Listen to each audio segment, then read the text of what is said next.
ಜನ್ಮದಿನ ನಾಡಿನಾದ್ಯಂತ ಅವರ ಅಭಿಮಾನಿಗಳು, ಪಕ್ಷದ ಕಾರ್ಯಕರ್ತರು ಬಹಳ ಸಂಭ್ರಮದಿಂದ ಅವರ ಜನ್ಮದಿನವನ್ನು ಆಚರಣೆ ಮಾಡ್ತಾ ಇದ್ದಾರೆ. ಎಲ್ಲ ತಾಲೂಕು ಕೇಂದ್ರಗಳಲ್ಲಿ, ಜಿಲ್ಲಾ ಕೇಂದ್ರಗಳಲ್ಲಿ, ಆಸ್ಪತ್ರೆಗಳಿಗೆ ಭೇಟಿಯನ್ನು ಕೊಟ್ಟು ಅಲ್ಲಿ ಹಣ್ಣು ಹಂಪಲುಗಳನ್ನು ಹಂಚತಕ್ಕಂಥದ್ದು, ದೇವಸ್ಥಾನಗಳಲ್ಲಿ ಪೂಜೆಗಳು ಆಗ್ತಾ ಇದೆ.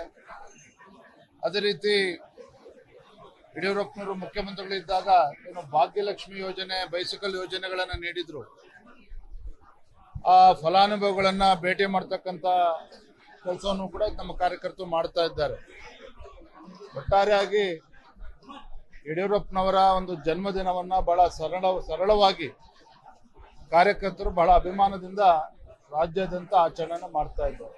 ಡಿಕೆಶಿ ಅವರು ಸಂಬಂಧಪಟ್ಟಂತೆ ಸರ್, ಅವ್ರ ಪಕ್ಷದಲ್ಲಿ ಅವರ ನಡೆಗೆ ಆಕ್ಷೇಪ ವ್ಯಕ್ತ ಆಗ್ತದೆ. ಯಾಕೆಂದ್ರೆ ಮೊದಲು ಮೋದಿ ಅವರು ಭೇಟಿ ಮಾಡಿದ್ರು, ಆಮೇಲೆ ಖರ್ಗೆ ಅವರು ಕುಂಭಮೇಳಕ್ಕೆ ವಿರೋಧ ಮಾಡಿದ್ರು ಕೂಡ ಪುಣ್ಯ ಸ್ನಾನ ಮಾಡಿದ್ರು. ನಿನ್ನೆ ಅಮಿತ್ ಶಾ ಅವ್ರ ಜೊತೆ ಸದ್ಗುರು ಇಶಾ ಫೌಂಡೇಶನ್ ಅವರ ಶಿವರಾತ್ರಿ ಕಾರ್ಯಕ್ರಮದಲ್ಲಿ ವೇದಿಕೆ ಹಂಚ್ಕೊಂಡವ್ರೆ. ಸಾಕಷ್ಟು ಆಕ್ಷೇಪ ವ್ಯಕ್ತ ಆಗ್ತಾ ಇದೆ ಸರ್. ಬಿಜೆಪಿಗೆಲ್ಲ ಹೋಗ್ತಾರೆ ಅವರು ಅಂತ ಚರ್ಚೆ. ನೋಡಿ, ಐತಿಹಾಸಿಕ ಕುಂಭಮೇಳ ಯಾವುದೊಂದು ಪಕ್ಷಕ್ಕೆ ಸೀಮಿತವಾಗಿರ್ತಕ್ಕಂಥದ್ದಲ್ಲ. ಜಗತ್ತಿನ ಇತರ ದೇಶಗಳಿಂದನೂ ಕೂಡ ಆ ಕುಂಭಮೇಳದಲ್ಲಿ ಭಾಗವಹಿಸಿದ್ದಾರೆ.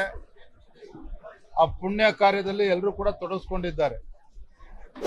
ನಮ್ಗೆಲ್ಲರೂ ಕೂಡ ತಿಳಿದಿರೋ ಹಾಗೆ ಸುಮಾರು 65 ಕೋಟಿಗೂ ಹೆಚ್ಚು ಭಕ್ತರು ಹಿಂದೂಗಳು ಅಲ್ಲಿ ಬಂದು ಹೋಗಿದ್ದಾರೆ. ಸೊ ಪ್ರಯಾಗ್ರಾಜಲ್ಲಿ ನಿನ್ನೆ ದಿನ ಏನು ಪ್ರಸಿದ್ಧ ಕುಂಭಮೇಳ ಮುಕ್ತಾಯ ಆಗಿದೆ. ಅದು ಯಾವುದೋ ಒಂದು ರಾಜಕೀಯ ಪಕ್ಷಕ್ಕೆ ಸೀಮಿತವಾಗಿರ್ತಕ್ಕಂಥದ್ದಲ್ಲ. ಯಾರು ಹಿಂದುತ್ವದ ಬಗ್ಗೆ ವಿಶ್ವಾಸ ಇಟ್ಕೊಂಡಿದ್ದಾರೆ, ನಮ್ಮ ಪ್ರಾಚೀನ ಸಂಸ್ಕೃತಿ ಪರಂಪರೆ ಬಗ್ಗೆ ಒಂದು ವಿಶ್ವಾಸ ಇದೆ, ಆ ವಿಶ್ವಾಸ ಇರ್ತಕ್ಕಂಥವ್ರು ಪ್ರತಿಯೊಬ್ಬರು ಕೂಡ ಕುಂಭಮೇಳದಲ್ಲಿ ಭಾಗವಹಿಸಿದ್ದಾರೆ. ಲೇಟೆಸ್ಟ್ ಹಾಗೂ ಇಂಟ್ರೆಸ್ಟಿಂಗ್ ಸುದ್ದಿಗಳಿಗಾಗಿ ಬಾಸ್ ಟಿವಿ ಕನ್ನಡ ಚಾನೆಲ್ನ ಸಬ್ಸ್ಕ್ರೈಬ್ ಮಾಡಿ. ಹಾಗೆಯೇ ಬೆಲ್ ಐಕಾನ್ ಪ್ರೆಸ್ ಮಾಡಿ. ಇದರ ಜೊತೆಗೆ ಫೇಸ್ಬುಕ್, ಇನ್ಸ್ಟಾಗ್ರಾಮ್, ಎಕ್ಸ್ ನಲ್ಲೂ ಮಿಸ್ ಮಾಡದೆ ಫಾಲೋ ಮಾಡಿ.